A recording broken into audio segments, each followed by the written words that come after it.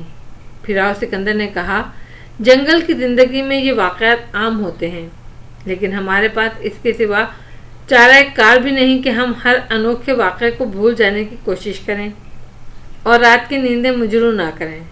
چنانچہ آپ لوگ سو جائیں، یہی بہتر ہے۔ دوسرے دن کے لیے چاق و چوبند رہنا بہت ضروری ہے۔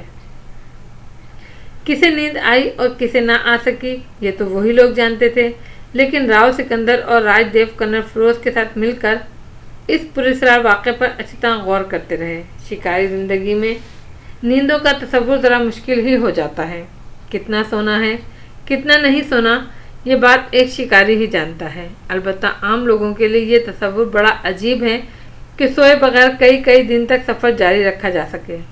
البتہ یہ ضرور طے کر لیا گیا تھا کہ جب تھکن زیادہ ہو جائے گی تو پھر ایک دو دن کسی مقام پر باقاعدہ قیام کر کے نیندیں پوری کر لی جائیں گی، تاکہ آگے کے سفر کے لیے کوئی دقت درپیش نہ ہو۔ راؤ سکندر اور راج دیو آپس میں بہت سے موضوعات پر گفتگو کر رہے تھے۔ یہ پراسرار واقعات ان کے لیے باعث حیرت تھے، کیونکہ سبھی جانتے تھے کہ وہ ایک پراسرار وجود کا معمہ حل کرنے کے لیے نکلے ہیں۔ البتہ انسانی ذہن عجائبات کو آسانی سے قبول نہیں کرتا، اس لیے ان کے الفاظ میں حیرت انگیز طور پر حیرت شامل تھی۔ یہ تصور بھی قائم کیا گیا تھا کہ ایڈمنڈ گارسن ان راستوں سے نہیں گزرا ہے، کیونکہ اس چمکدار ریت پر جیپ کے نشان نہیں تھے جو اب تک کے سفر میں انہیں نظر نہیں آئے۔ ہو سکتا ہے ایڈمنڈ گارسن ان سے زیادہ مناسب فاصلوں پر یا زیادہ مناسب راستوں پر سفر کر رہا ہو، لیکن وہ انسان کون تھا جو ان کا تعاقب کر رہا تھا؟ اور وہ انسان ہے یا درندہ؟ وہ چمکتی ہوئی آنکھیں کم از کم راج دیو تو نہیں بھول سکتا تھا، جس کے بارے میں اس کا اندازہ تھا کہ وہ کسی وحشی درندے کی آنکھیں ہی ہو سکتی ہیں۔ لیکن قدموں کے نشانات ملنے کے بعد اس معاملے کا کوئی حل اس کے پاس نہیں تھا۔ دوسرے دن ذرا دیر سے سفر شروع کیا گیا، کیونکہ دن کی روشنی میں بھی انسانی قدموں پر تحقیق کی گئی تھی، اور راج دیو بھرت چندر کے ساتھ ان قدموں کے نشانات پر دور تک گیا۔ یہ سفر گھوڑوں پر کیا گیا۔ نشانات کا سلسلہ لامتناہی تھا۔ تقریباً 1.5 میل تک وہ چلے گئے۔ قدموں کے نشان صاف نظر آ رہے تھے، نشان پہلے سے آگے بڑھ گئے۔ اس سے زیادہ دور جانا مناسب نہیں تھا، چنانچہ راج دیو وہاں سے واپس پلٹ پڑا۔ اس کے بعد ناشتہ کر کے آگے سفر شروع کیا گیا۔ سراتو کو ان دونوں نے اپنے درمیان میں لے لیا تھا، اور وہ اپنے اس مسئلے کا حل چاہتے تھے جو رات ہی کو ان کے ذہن میں پیدا ہوا تھا۔ راج دیو نے کہا، مسٹر سراتو، یہ وہ جگہ بالکل نہیں ہے جہاں سے ہم گزرے تھے۔ کب سر؟ سراتو نے سوال کیا۔ اس وقت جب ہم اس چھوٹی سی ندی سے واپس آئے تھے۔ سیلاب کے دوران تو ظاہر ہے راستوں کا تعین ہی نہیں ہو سکا تھا، لیکن ندی سے واپسی پر ہم کم از کم ان راستوں سے نہیں گزرے جب ہم وہ لاش لے کر آئے تھے۔ سراتو کسی گہری سوچ میں ڈوب گیا تھا۔ پھر اس نے کہا، سر، میں سچ بولتا، یہ وہی راستہ ہے، بٹ ایسا ہو سکتا ہے کہ کوئی دوسرا سیلاب ادھر ایسا آیا ہے۔ گویا تم یہ کہنا چاہتے ہو جن راستوں کا تم نے تعین کیا تھا ہم انہی پر آگے بڑھ رہے ہیں۔ یس سر، یس، سراتو یہی بولتا۔ سراتو نے کہا، اور تمہیں پورا اعتماد ہے؟ سر، ہم کوشش کرتا، سراتو نے جواب دیا۔ راج دیو پرخیال انداز میں راؤ سکندر کا چہرہ دیکھنے لگا۔ اس بات کے امکانات ہیں کہ جنگلوں میں تبدیلی ہوئی ہے۔ سراتو، تم ہمارے ساتھ جنگل کے اس حصے تک جانے کے بعد کبھی اس ندی تک دوبارہ پہنچے؟ نو سر، نو، سراتو نے گردن ہلاتے ہوئے کہا۔ ظاہر ہے کوئی ضرورت ہی نہیں پیش آئی ہوگی۔ بہرحال چلتے رہیں، کیا حرج ہے؟ ہمیں تو ان جنگلوں کی خاک چھاننی ہی ہے۔ سفر کے کئی دن گزر چکے تھے، اور اب یہ ضرورت محسوس ہو رہی تھی کہ کچھ طویل قیام کیا جائے۔ چنانچہ متفقہ فیصلے کے تحت ایسی جگہ کا انتخاب کیا جانے لگا جہاں وہ لوگ کچھ دن تک قائم کر سکیں۔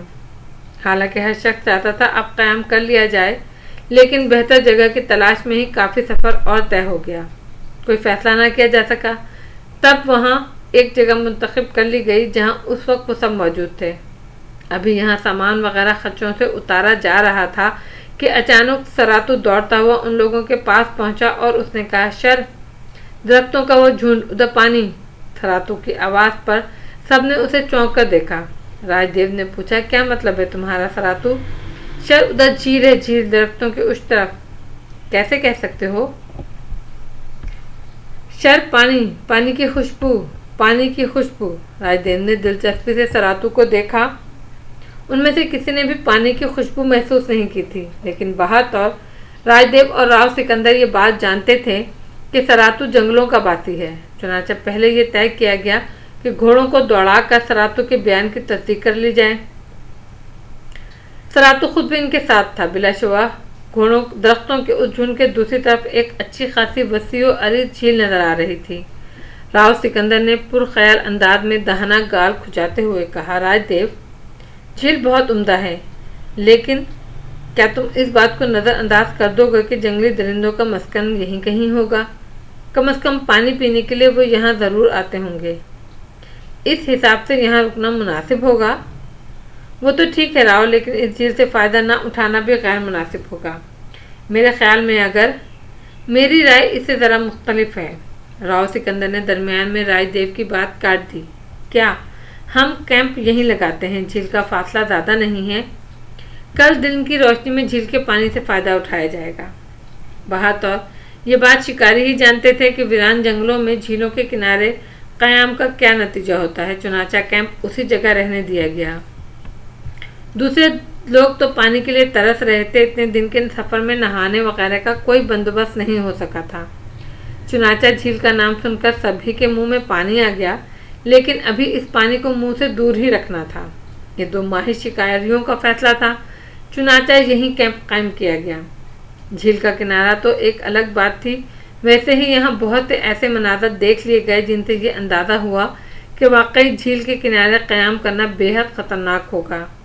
چاند آج بھی آسمان پر نہیں تھا، لیکن آسمان اتنا شفاف تھا کہ اس پر ٹمٹماتے ہوئے تارے اچھے خاصے روشنی بکھیر رہے تھے اور تھوڑے فاصلے کی چیز بھی دیکھی جا سکتی تھی۔